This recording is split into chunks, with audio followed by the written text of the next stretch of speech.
अस्सलामु अलैकुम वरहमतुल्लाहि वबरकातुहू।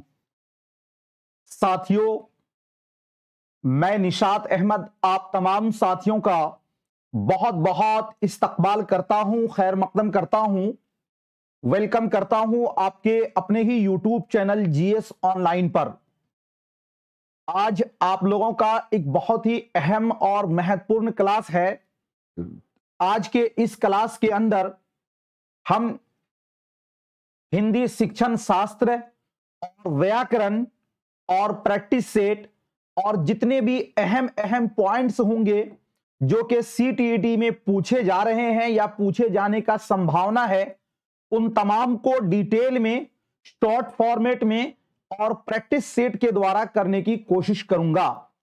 और हमें उम्मीद है कि यह क्लास से आपको बहुत कुछ सीखने को मिलेगा और इस क्लास को अगर आप पूरे कंप्लीट अगर सुन लेते हैं तो बहुत फायदा होगा। देखते हैं, पहला प्रैक्टिस सेट लगाते हैं।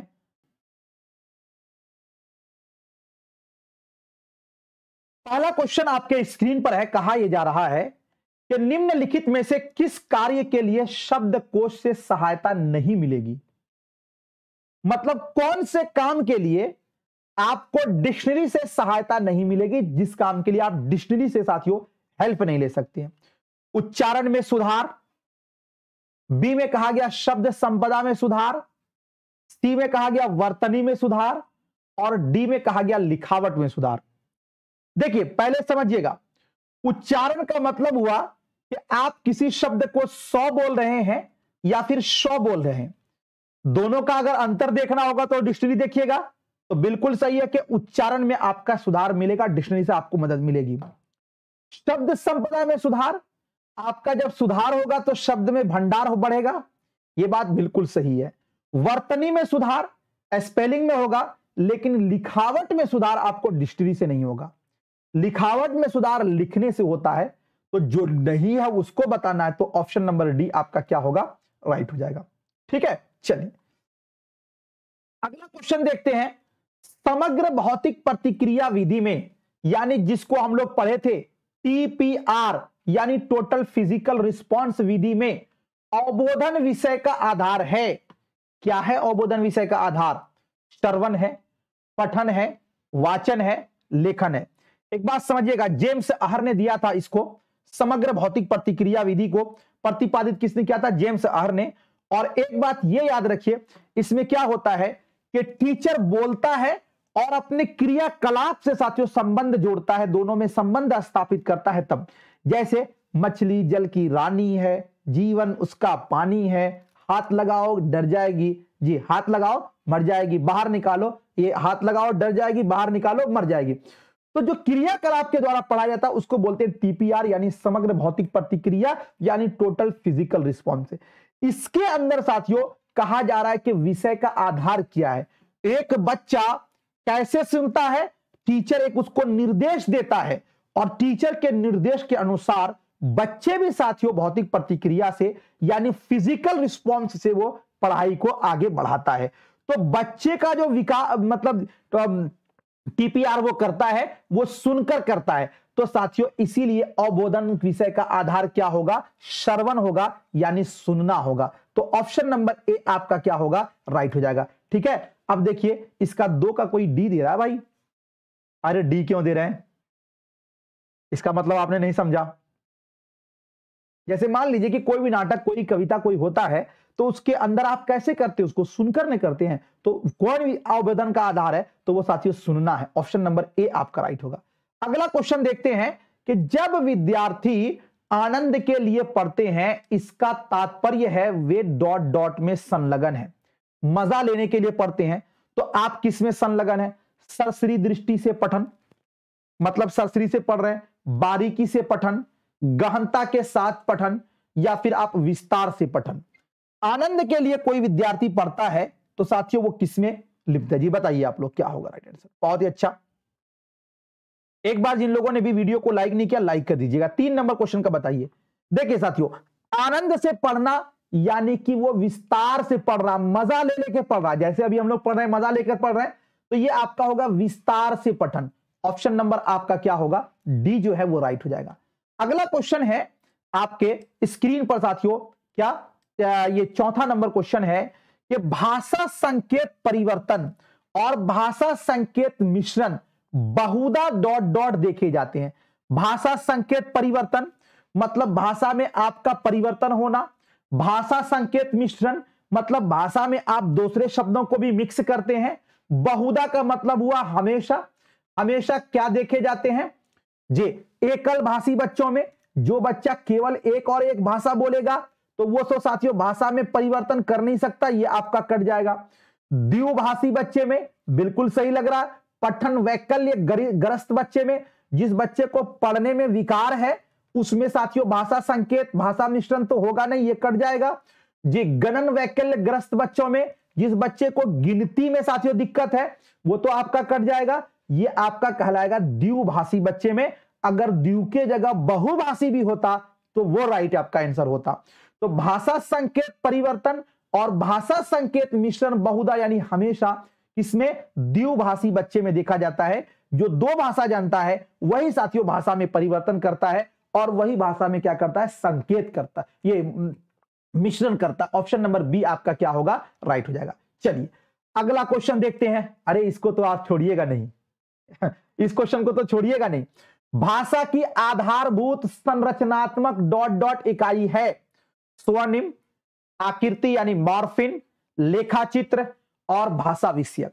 भाषा विषयक के बारे में बता दिया ना कि भाषा के संबंधित जानकारी को ही क्या कहते हैं, भाषा विषयक कहते हैं। और भाषा की आधारभूत संरचनात्मक इकाई यानी सबसे छोटी इकाई क्या है साथियों, वो आपकी है स्वनिम, जिसको के ये स्वनग्राम भी बोला जाता है। तो आपका 5 का क्या होगा, ऑप्शन नंबर ए आपका राइट हो जाएगा। ठीक है, चलिए अगला क्वेश्चन देखते हैं 6 नंबर में।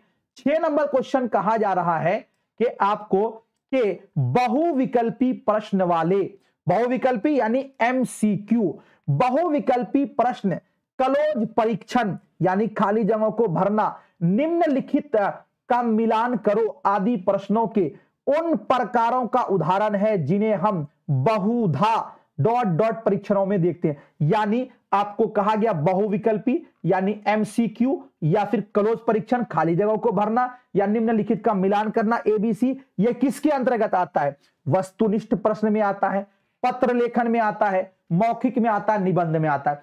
ये साथियों आता है वस्तुनिष्ठ प्रश्न में। किसके में आते हैं ये, वस्तुनिष्ठ प्रश्न में। तो ऑप्शन नंबर ए आपका क्या हो जाएगा, राइट हो जाएगा। अगला क्वेश्चन है, यदि आप शब्दों के सिर्फ समानार्थी और विपरीतार्थी जानना चाहते हैं तो आपको किसकी आवश्यकता होगी, यानी शब्द का सिर्फ आप मुतरादिफ जानना चाहते हैं या शब्द का सिर्फ आप मुतजाद जानना चाहते हैं, ऑपोजिट जानना चाहते हैं, तो आपको किसकी जरूरत पड़ेगी, शब्दकोश की। डिक्शनरी के अंदर केवल मुतरादिफ या केवल विपरीत शब्द थोड़ी होता है, डिक्शनरी के अंदर बहुत सारे शब्द होते हैं, इसलिए शब्दकोश से यह मसला नहीं होगा हल। संकलन का मतलब होता है मिलान, मिलान से नहीं होगा।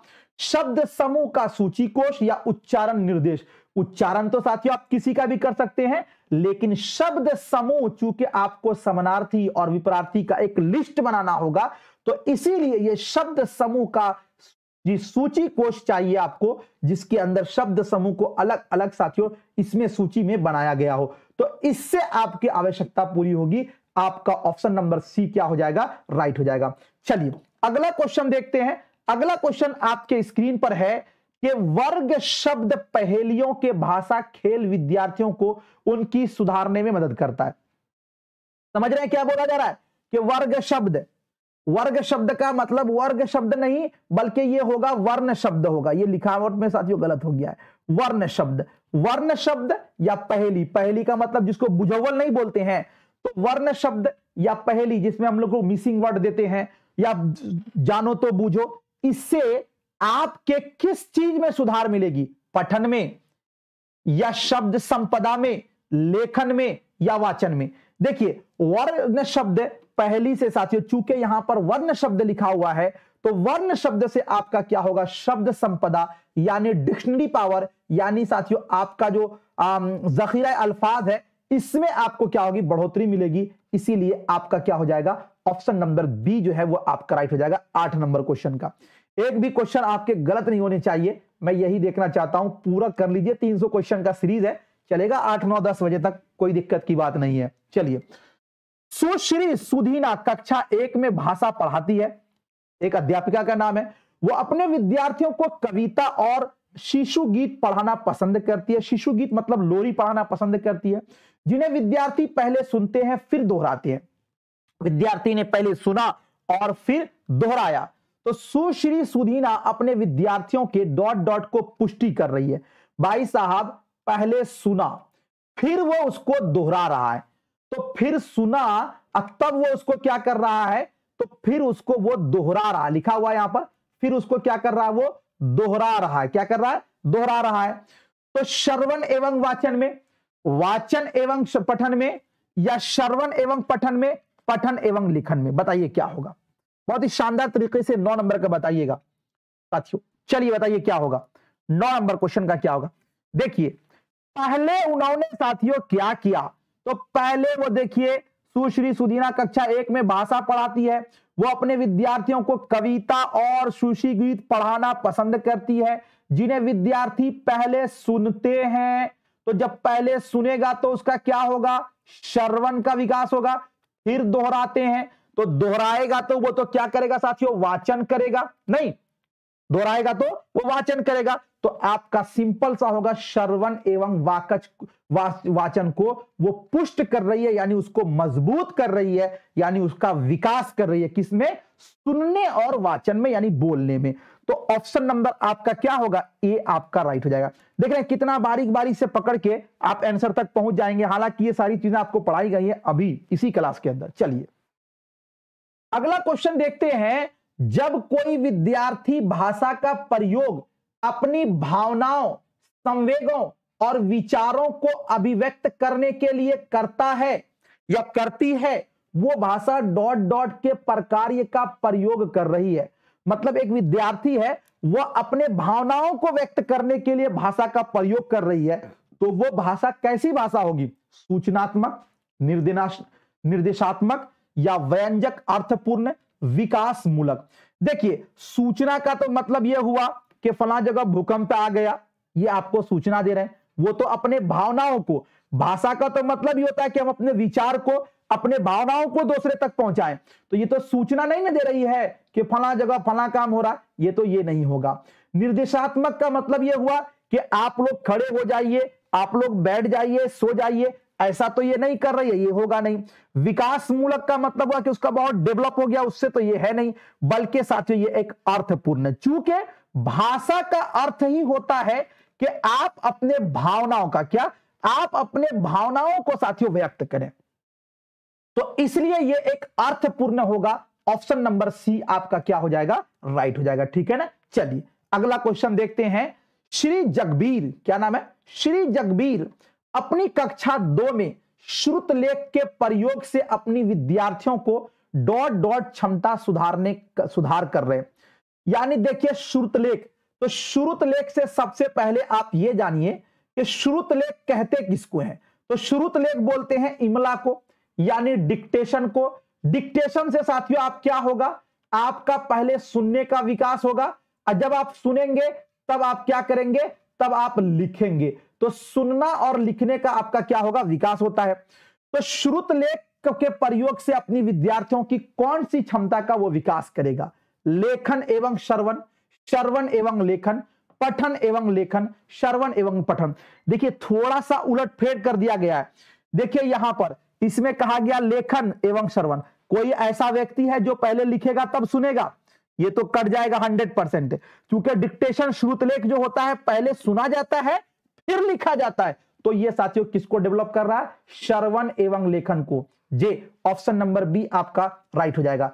अगला क्वेश्चन है, पठन को प्रभावित करने वाली अधिगम विकलांगता है, यानी किससे आपकी पठन प्रभावित होती है, लेखन, वैकल्य, जे सॉरी रुकिएगा, चलिए आ गया।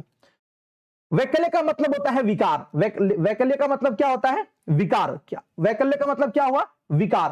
पठन वैकल्य या फिर गणन वैकल्य या फिर आचरण वैकल्य। देखिए समझिएगा क्वेश्चन क्या कर रहा है। कि पठन को यानी पढ़ने को प्रभावित करने वाली अधिगम विकलांगता, यानी उसको विकार, यानी पढ़ने से संबंधित कोई विकार है तो उसको हम लोग तो बोलते हैं डिसलेक्सिया।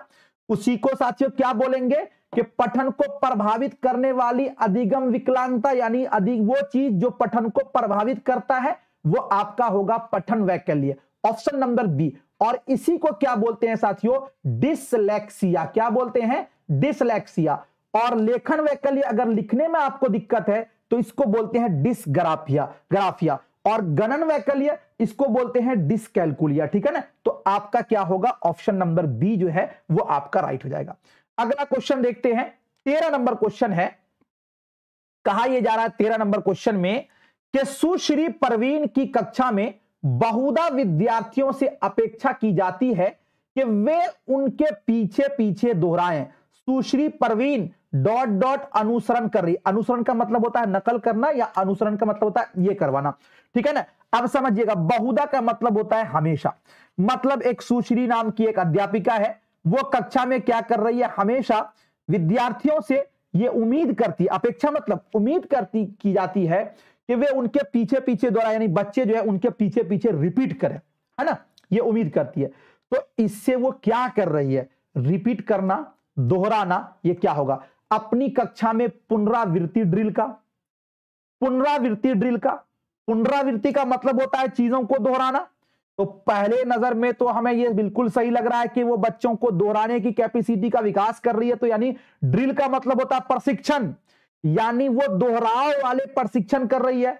अपनी कक्षा में वार्तालाप ड्रिल का, वार्तालाप होता उस सूरत में जब इसमें बातचीत होती, जे वो तो हो नहीं रहा, इसलिए ये आपका कट जाएगा। अपनी कक्षा में पूरा करने की ड्रिल का, वो उस सूरत में होता है कि कुछ कर दिया, आधा को छोड़ दिया तब होता, तो यहां तो पूरा करने की बात नहीं है। अपनी कक्षा में विकल्प ड्रिल का, यह दिया जाता है कि ऑप्शन दिया जाता है 4 ऑप्शन की, इसमें से दूसरा काम कर सकते हैं, वो तो है नहीं। इसमें साथियों आपका पहला ही ऑप्शन राइट है कि अपनी कक्षा में पुनरावृत्ति ड्रिल का। चूंकि यहां पे देखिए पीछे पीछे दोहराएं, दोहराना शब्द है, तो इसीलिए आपका क्या होगा, ऑप्शन नंबर ए आपका राइट हो जाएगा। ठीक है, चलिए अगला क्वेश्चन देखते हैं। अगला क्वेश्चन है आपके स्क्रीन पर। कहा यह जा रहा है कि स्वस्वर पठन गतिविधियां, स्वस्वर का मतलब होता है आवाज से पढ़ना, क्या होगा, पढ़ना सीखना शुरू करने वाले पाठकों के लिए लाभदायक है। मतलब जो स्टार्टिंग में अभी मैंने आपको बताया था कि स्वस्वर भी 2 तरह का पठन होता है, एक होता है वैयक्तिक पठन, एक होता है सामूहिक पठन। वैयक्तिक पठन का मतलब हुआ कि एक व्यक्ति आवाज से पढ़ रहा है, सारे लोग सुन रहे हैं। और सामूहिक पठन का मतलब हुआ कि एक व्यक्ति पढ़ाए, सब लोग उसके साथ पढ़ रहे हैं, लेकिन आवाज से। तो स्वस्वर पठन जो है यह साथियों प्राथमिक क्लास में होता है। कहां पर होता है, प्राथमिक क्लास में होता है, प्राथमिक कक्षा में। इसमें क्या होता है साथियों, आपके झिझक समाप्त होते हैं, आपको जो कॉन्फिडेंस लेवल होता है वो बढ़ता है। तो स्वस्वर पठन गतिविधियां ... है, पढ़ना सीखना शुरू करने वाले पाठकों के लिए लाभदायक है, यानी प्राथमिक दर्जा के लिए। तो ये बात तो बिल्कुल सही लग रहा है। पढ़ना सीखना शुरू करने वाले पाठकों के लिए लाभदायक नहीं है। हमने शुरू में पढ़ा है कि प्राथमिक कक्षाओं में ये बहुत ही लाभदायक है, इसलिए ये आपका हो जाएगा गलत। केवल पठन के उच्च स्तर तक, केवल आ गया ना, आगे मत जाइए, कट कर दीजिए, केवल निगेटिव होता है, आगे नहीं जाना। पठन के उच्च स्तर तक पहुंच गए पाठकों के लिए लाभदायक नहीं है। हमने तो ये पढ़ा कि ये प्राथमिक में होता है तो उच्च स्तर में जाने की बात नहीं है, इसलिए इसको भी कट कर दीजिए। ऑप्शन नंबर ए आपका क्या हो जाएगा, राइट हो जाएगा जी। चलिए अब आपको तो लग रहा होगा कि पेडागोजी बड़ा आसान है जी। चलिए देखते हैं अगला क्वेश्चन, देखते हैं 15 नंबर में। निम्नलिखित में से किस स्थिति में उपचारात्मक शिक्षण दिया जाना चाहिए। देखिए एक होता है साथियों आपका निदानात्मक, क्या होता है, निदानात्मक शिक्षण। निदानात्मक शिक्षण है कि आपकी कमी को पता लगाना, ठीक है ना, और उसके बाद साथियों जो शिक्षण दिया जाता है उस शिक्षण को कहते हैं उपचारात्मक शिक्षण। क्या कहते हैं, उपचारात्मक का मतलब होता है आपकी कमी को दूर करना। क्या करना, कमी को दूर करना। क्या करना, कमी को दूर करना। कमी को पता लगाना, निदान करना, और उसको दूर करना, उपचार करना। तो निम्नलिखित में से किस स्थिति में उपचारात्मक शिक्षण दिया जाना चाहिए। विद्यार्थी अधिगम का आनंद ले रहे हैं, भाई बच्चे निगम का आनंद ले रहे तो उसको क्यों देंगे उपचार, वो तो खुद ऑलरेडी जान रहा। ये बात तो बिल्कुल गलत हो जाएगा। विद्यार्थी पढ़ाई गई अवधारणा को समझ नहीं पा रहे। मान लीजिए कि आप में से कुछ ऐसे लोग हैं अभी हिंदी ग्रामर पढ़ाएंगे नहीं समझ पाएंगे, तो उसके लिए हमें एक्स्ट्रा उसको एक क्लास देना, ये उपचारात्मक हुआ कि जो कमी है अगर उसको वो नहीं समझ पा रहे उसके लिए एक्स्ट्रा पढ़ाना। यही तो है कि विद्यार्थी पढ़ाई गई अवधारणा को समझ नहीं पा रहे, यहां पर उपचारात्मक शिक्षण इसको चाहिए। ऑप्शन नंबर जो बी है वो आपका बिल्कुल राइट है। आगे देखिए, विद्यार्थी अपनी गति से स्वयं अध्ययन करना चाहते हैं, यहां पर उपचार की जरूरत नहीं है। विद्यार्थी कहानी की पुस्तक पढ़ना चाहते हैं और पठन का आनंद ले रहे हैं, यहां पर भी ये नहीं चाहिए, उपचार नहीं चाहिए, बल्कि बी वाला आपका बिल्कुल सही है। चलिए अगला क्वेश्चन देखते हैं। अगला क्वेश्चन आपसे कहा यह जा रहा है कि प्रथम भाषा अर्जन के लिए कौन सा सही है। प्रथम भाषा का मतलब होता है मातृभाषा। क्या होता है? मातृभाषा होता है। और प्रथम भाषा जब हम सीखते हैं तो वहां पर हम स्वाभाविक तरीके से सीखते हैं, यह प्राकृतिक रूप से अर्जित की जाती है। यानी प्रथम भाषा जो है ये एक नेचुरल प्रक्रिया है, यानी ये आपको ऑटोमेटिकली आ जाता है। बिल्कुल सही बात लग रही है ये। इसके लिए प्रशिक्षण की आवश्यकता है। आपको अपनी मातृभाषा के लिए किसी स्कूल किसी कॉलेज में जाने की कोई जरूरत नहीं है, ये आपका कट जाएगा। इसके लिए औपचारिक निर्देश की आवश्यकता है। औपचारिक और अनौपचारिक क्या होता है मैंने आपको पढ़ाया है। औपचारिक में उस्ताद, स्कूल, कॉलेज, किताब, पुस्तक, व्याकरण की आवश्यकता होती है, और अनौपचारिक में इन सब किसी की जरूरत नहीं पड़ती है। तो इसके लिए औपचारिक निर्देश इसकी आवश्यकता नहीं होती है, ये कट जाएगा। ये बच्चे के सचेत प्रयासों के पश्चात अर्जित की जाती है। साथियों ध्यान दीजिएगा, द्वितीय भाषा में प्रयास करना पड़ता है। द्वितीय भाषा का अधिगम होता है लेकिन प्रथम भाषा का अधिगम नहीं होता, वो आपका अर्जन होता है। तो इसलिए ये भी कट जाएगा और आपका जो है ऑप्शन नंबर ए आपका राइट हो जाएगा। थोड़ा सा फास्ट चल रहा हूं, कोई दिक्कत तो नहीं है? थोड़ा सा फास्ट, बहुत सारी चीजों को मैं फास्ट बोल देता हूं, ऐसा तो नहीं कि कुछ लोगों को समझ में नहीं आ रहा। एक बार बता दीजिए। मेरे टेबल का पानी खत्म हो गया जी, ठीक है ना?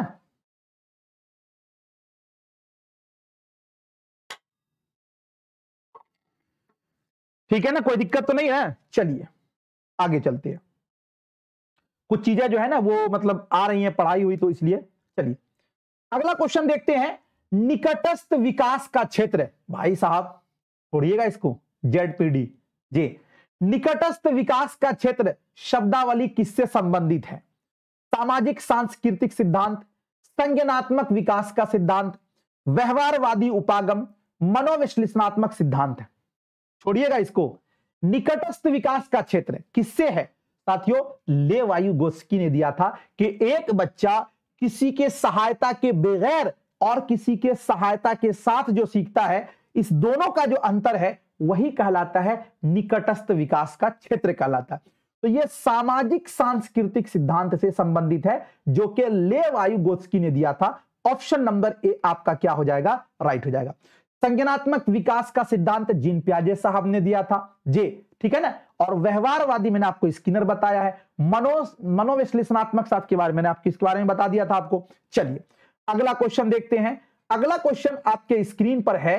कहा यह जा रहा है कि निपुण भारत अभियान का उद्देश्य यह है कि बच्चे पठन तथा लेखन में निपुणता अवश्य प्राप्त कर लें। जब एक निपुण भारत अभियान चलाया जा रहा है कि बच्चे को साथियों 3 कक्षा तक जब वो पहुंच जाए तो उसके अंदर क्या हो, अंक गणित ये सब का सबके अंदर वो महारत हासिल कर ले। तो विद्यालय में प्रवेश कक्षा 3 में पहुंच जाए, कक्षा 6 में प्रवेश करे और कक्षा 8 में पहुंच जाए। तो निपुण भारत में ये बात कही गई है कि कक्षा 3 तक में जब पहुंचे बच्चे तो उसके अंदर पठन लेखन में क्या हो, महारत आ जाए, यानी उसके अंदर वो महारत हासिल कर ले। तो ऑप्शन नंबर बी आपका राइट हो जाएगा। ठीक है, अगला क्वेश्चन देखते हैं। अगला क्वेश्चन आपके स्क्रीन पर कहा जा रहा है 19 नंबर में, भाषा में ध्वनि की सबसे छोटी अर्थपूर्ण इकाई क्या है? भाषा में ध्वनि की सबसे छोटी यानी अर्थपूर्ण इकाई को क्या कहते हैं? रूप, विधान यानी मार्फिन, वर्ण संकेत या स्वनिम या वाक्य विन्यास क्या कहते हैं? तो सबसे छोटी इकाई को क्या बोला जाता है साथियों? स्वनिम। ठीक है ना, तो आपका क्या होगा? ऑप्शन नंबर सी आपका राइट हो जाएगा। अगला क्वेश्चन आपके स्क्रीन पर है। 20 नंबर क्वेश्चन में कहा जा रहा है कि जब शिशु 2 से 3 महीने की आयु में स्वर ध्वनियों को बोलने में सक्षम हो जाता है तो उस अवस्था को क्या कहते हैं जी? यानी 2 से 3 महीना का जब बच्चा होता है और वो बोलने के लिए हो जाता है सक्षम, तो उस अवस्था को क्या कहते हैं? बबलाना, किलकाना यानी कुइंग, एक शब्दीय बुदाना, या फिर रूप विधान यानी मॉर्फिन। क्या होगा? तो मॉर्फिन तो होगा नहीं, ये तो आपका कट जाएगा। बाकी साथियों ये आपका कहलाएगा किलकाना यानी कुइंग कहते हैं उस अवस्था को। ऑप्शन नंबर बी आपका राइट हो जाएगा। अगला क्वेश्चन देखते हैं कि कबीर के बारे में बात हो रही है। क्या हो रही है कबीर के बारे में बात? कि कबीर 6 भिन्न भाषाओं में प्रवाह के साथ बोलता है, यानी 6 अलग अलग भाषाओं में वो धारा प्रवाह बोलता है। यह भाषाई योग्यता उसे डॉट डॉट बनाती है, यानी 6 भाषाओं में बोलता है तो यह भाषाई योग्यता उसको क्या बनाती है? द्विभाषी वक्ता, बहुभाषी, एक भाषी वक्ता या भाषाविद। भाषाविद का मतलब होता है भाषा विशेषज्ञ। तो भाषा विशेषज्ञ तो नहीं होगा, लेकिन वो 2 या 2 से अधिक भाषाओं का प्रयोग कर रहा है, तो इसलिए उसको कहेंगे कि वो बहुभाषी है। क्या है? बहुभाषी है। तो ऑप्शन नंबर आपका क्या हो जाएगा? बी जो है वो आपका राइट हो जाएगा 21 का। अगला क्वेश्चन आपके स्क्रीन पर कहा जा रहा है कि पियाजे के अनुसार बच्चे के समग्र बौद्धिक विकास के लिए, बहुत ही अच्छा क्वेश्चन है, पियाजे के अनुसार बच्चे के समग्र बौद्धिक विकास के लिए भाषा की कोई भूमिका नहीं है।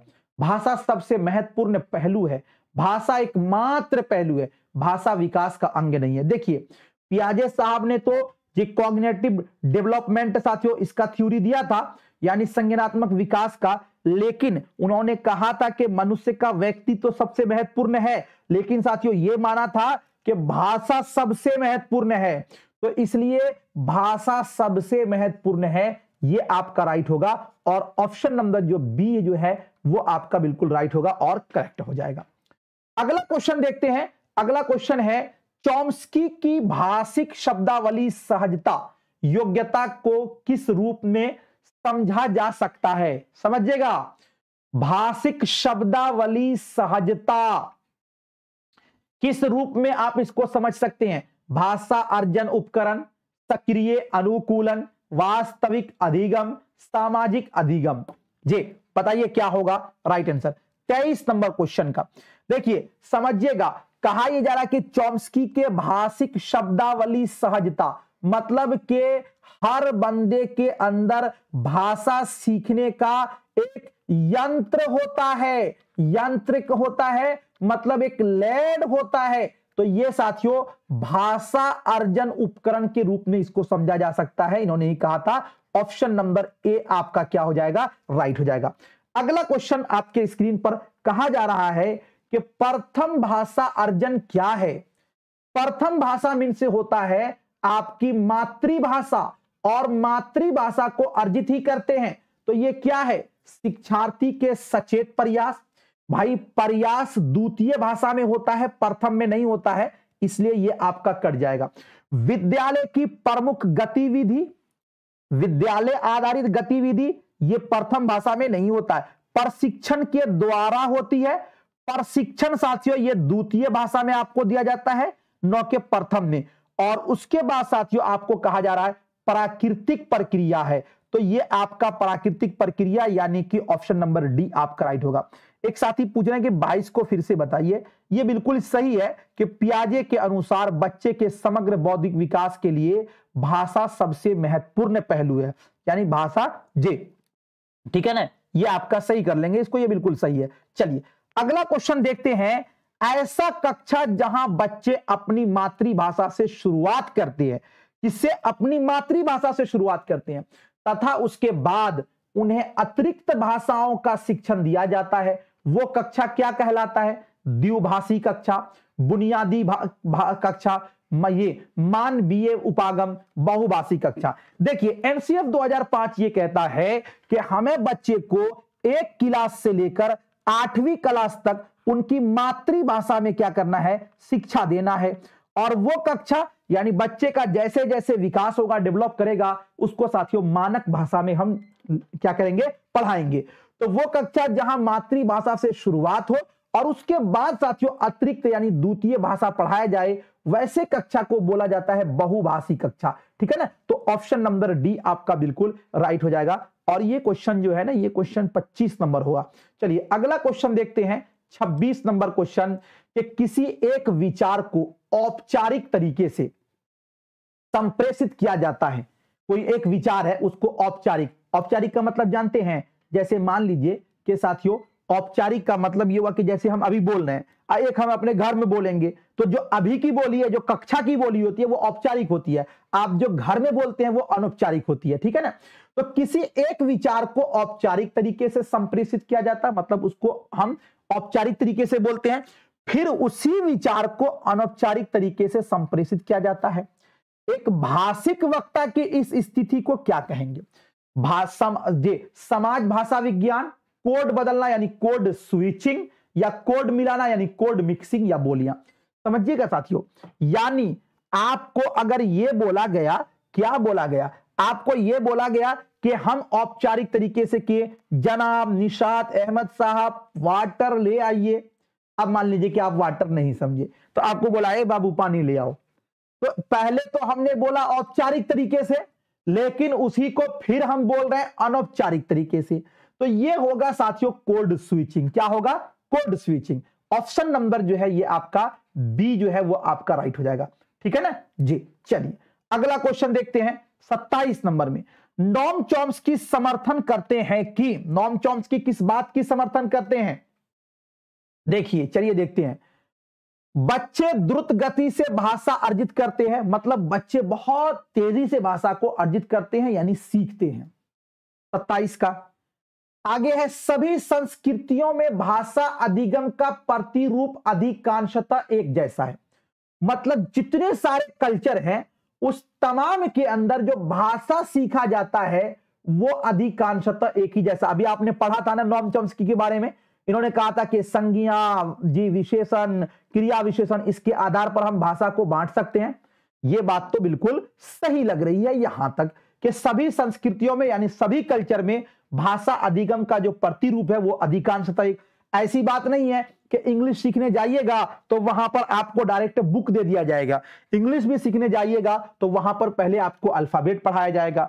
ऐसी बात नहीं है कि आप हिंदी पढ़ने जाइएगा तो पहले आपको पढ़ाने के लिए दे दिया जाएगा, हिंदी भी पढ़ने जाइएगा तो पहले आपको वर्णमाला यानी क ख पढ़ाया जाएगा। आप कहीं पर भी जाएंगे इब्तदाई में साथियों इब्तदाई सीखा, यानी सबका एक प्रक्रिया है नीचे से ऊपर का। तो भाषा संस्कृतियों में भाषा अधिगम का प्रतिरूप अधिकांशतः एक जैसा होता है, ये बिल्कुल सही बात है। ये नोम चॉम्स्की साहब भी ने कहा था कि हम भाषा की, दुनिया की जितनी भी भाषाएं हैं उसको साथियों किससे हम क्या बोलते हैं, क्रिया विशेषण संज्ञा, इससे हम क्या कर सकते हैं, उसको खंड में बांट सकते हैं। भाषा का विकास अधिकांश बच्चे में समान आयु के आसपास होता है। साथियों ऐसा नहीं है कि एक बच्चा 5 साल का हुआ तो 5 साल का होगा तभी उसका भाषा का विकास होगा। हो सकता है किसी का आईक्यू लेवल ज्यादा हो तो उसका पहले हो जाएगा, जिसका आईक्यू लेवल कम है तो उसको 10 साल भी लग सकता है। तो ये बात गलत है। भाषा केवल सीखी जाती है, ये उचित नहीं की जाती, ये उच्चारित नहीं की जाती है, ये बात भी गलत है। और आपका जो है ना, चूंकि ये सिद्धांत से संबंधित है और ऑप्शन नंबर बी ही आपका बिल्कुल राइट होगा और सही होगा 27 का। 28 नंबर क्वेश्चन देखते हैं। 28 नंबर क्वेश्चन जे क्या कहा गया है, नोम चॉम्स्की के सिद्धांत के अनुसार हम सभी इस सहजात समझ के साथ जन्म लेते हैं कि भाषा कैसे कार्य करता है। मतलब इन्होंने कहा कि मनुष्य के दिमाग में एक लैड होता है और लैड जो यानी जिससे बच्चा भाषा सीखता है, हम उसकी क्षमता के साथ जन्म लेते हैं। तो ये कैसे काम करता है लैड? संकेत भाषा के रूप में, सार्वभौमिक व्याकरण यानी कि यूनिवर्सल ग्रामर, यानी सब में एक तरह, जिसको हम लोग आलमी कवायद कहा गया है उर्दू के अंदर, याद रखिएगा वरना आप भूल जाइएगा। आलमी कवायद बोलते हैं सार्वभौमिक व्याकरण को, यानी सब में एक समान, या बुनियादी शिक्षा या व्यवहारिक विज्ञान। तो साथियों ये आपका होगा सार्वभौमिक व्याकरण, यानी कि आपका ऑप्शन नंबर बी आपका क्या हो जाएगा, राइट हो जाएगा। ये कैसे काम करता है? तो साथियों ये सार्वभौमिक व्याकरण यानी यूनिवर्सल ग्रामर। चलिए अगला क्वेश्चन है आपके स्क्रीन पर, कहा यह जा रहा है 29 में, बहुभाषिक शिक्षा एक ऐसी प्रक्रिया है जिसमें शिक्षार्थी विद्यालय में अतिरिक्त भाषा सीखने से पहले डॉट डॉट से शुरुआत करते हैं। यानी जो बहुभाषिक कक्षा है उसमें भाषा, द्वितीय भाषा को सीखने से पहले किस भाषा से शुरुआत करते हैं? अपनी मातृभाषा से, द्वितीय भाषा से, संकेत भाषा से, बहुभाषा से। तो साथियों बहुभाषिक कक्षा में हम द्वितीय भाषा को पढ़ने से पहले हम अपनी मातृभाषा से शुरुआत करते हैं, तो इसीलिए आपका क्या हो जाएगा? ऑप्शन नंबर ए आपका ये बिल्कुल राइट हो जाएगा और करेक्ट हो जाएगा। अगला क्वेश्चन देखते हैं। अगला क्वेश्चन कहा गया कि द्वितीय भाषा के शिक्षण शास्त्रीय अभ्यास में, समझिएगा, द्वितीय भाषा के शिक्षण शास्त्रीय अभ्यास में डॉट डॉट के द्वारा संरचना को बेहतर तरीके से आत्मसात किया जा सकता है।